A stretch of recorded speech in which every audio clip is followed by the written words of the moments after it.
Hash the coffee cup that changed everything.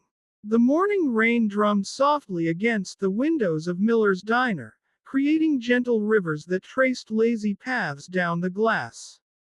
Inside, the warm yellow light cast a cozy glow over red vinyl booths and chrome-edged tables.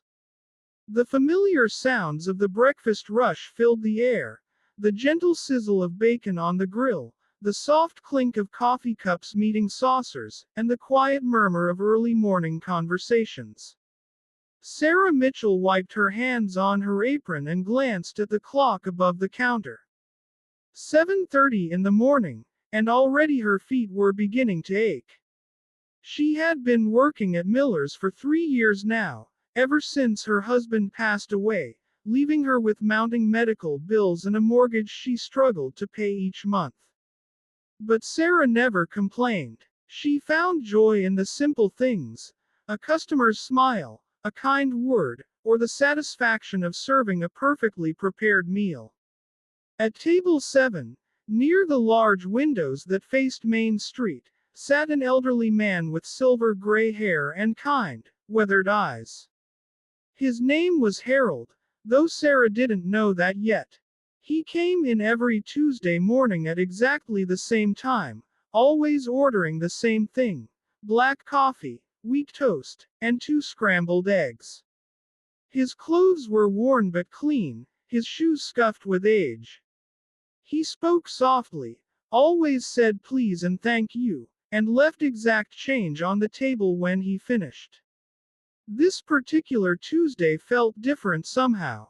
The rain seemed heavier, the diner quieter, and Harold looked more tired than usual. Sarah noticed these things because she had learned to pay attention to people. In her line of work, she had discovered that everyone carried their own invisible burdens, and sometimes a gentle word or a warm smile could make all the difference in someone's day.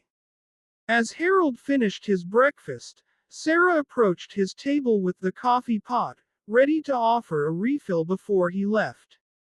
But instead of the usual routine, Harold reached into his worn jacket pocket and frowned.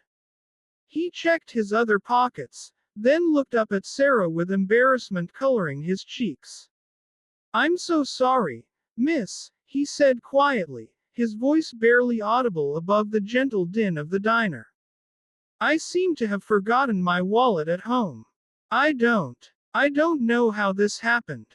Sarah saw the genuine distress in his eyes, the way his hands trembled slightly as he continued searching his pockets. She had seen this look before, the quiet panic of someone who prided themselves on always paying their way, suddenly finding themselves unable to do so. Without hesitation, Sarah reached into her own pocket and pulled out a crumpled $10 bill. It was part of her tip money from the previous day, money she had been saving to put toward her electric bill that was already overdue. But seeing Harold's embarrassment, she didn't think twice. "Please, don't worry about it," she said gently, placing the bill on the table. "Your breakfast is on me today. Everyone forgets their wallet sometimes." Harold looked up at her with surprise and gratitude shining in his eyes. "You're very kind, miss. But I couldn't possibly." "It's Sarah," she said with a warm smile. "And yes, you can. We all need a little help sometimes. That's what neighbors are for." Harold studied her face for a long moment, as if memorizing every detail. "Sarah," he repeated softly. "Thank you, Sarah. This kindness, it means more than you could possibly know." After Harold left, Sarah continued her shift, serving other customers, refilling coffee cups, and clearing tables. She thought about the $10 briefly, calculating in her head how she would manage to pay her electric bill with $10 less in her budget. But the worry passed quickly. She had done the right thing, and somehow, things would work out. They always did. 3 days later, Sarah was working the morning shift when a man in an expensive-looking suit walked into the diner. He looked around carefully, then approached the counter where Sarah was organizing menus. "Excuse me," he said politely. "Are you Sarah Mitchell?" Sarah looked up, surprised. "Yes, that's me. Can I help you?" The man smiled and extended his hand. "My name is Robert Chen. I'm an attorney representing Harold Whitman. I believe you know him. Older gentleman, comes in here regularly for breakfast." Sarah's heart skipped a beat. Had something happened to Harold? "Yes, I know Harold. Is he all right?" "Oh yes, he's perfectly fine," Robert assured her quickly. "In fact, he asked me to come here to speak with you. You see, Mr. Whitman is a well, let's say he's a rather successful businessman. He owns several companies, including a chain of restaurants, some real estate, and various other investments." Sarah blinked, trying to process this information. "I'm sorry, I don't understand.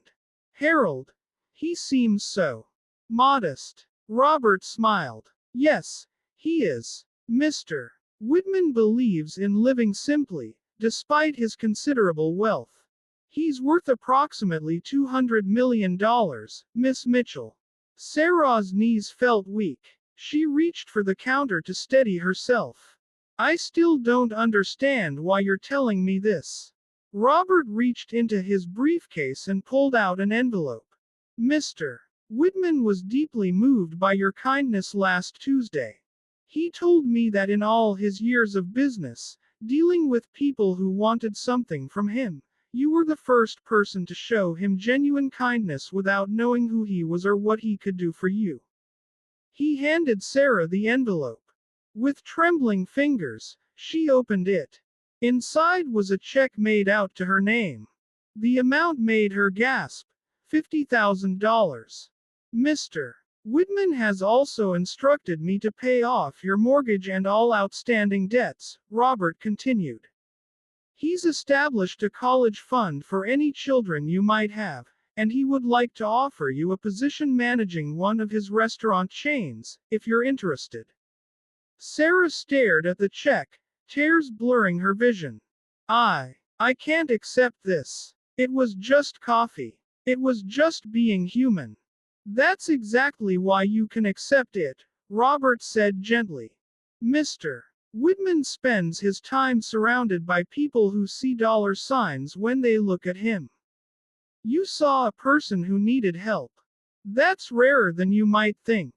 That afternoon, Harold returned to the diner. Sarah was waiting for him at table 7, 2 cups of coffee already poured. She had so many questions, so many things to say, but when she saw his familiar, kind face, only one thing seemed important. "Thank you," she whispered. Harold shook his head slowly. "No, Sarah, thank you. You reminded me that there's still genuine goodness in this world. That's worth far more than money." They sat together in comfortable silence, watching the rain trace patterns on the window, two people who had found something precious in the most ordinary of moments, the simple act of human kindness. From that day forward, Sarah continued working at Miller's Diner, not because she had to anymore, but because she wanted to. And Harold continued coming in every Tuesday morning, not as a billionaire or a businessman, but simply as a friend who had learned that sometimes the most valuable things in life come disguised as the simplest acts of love.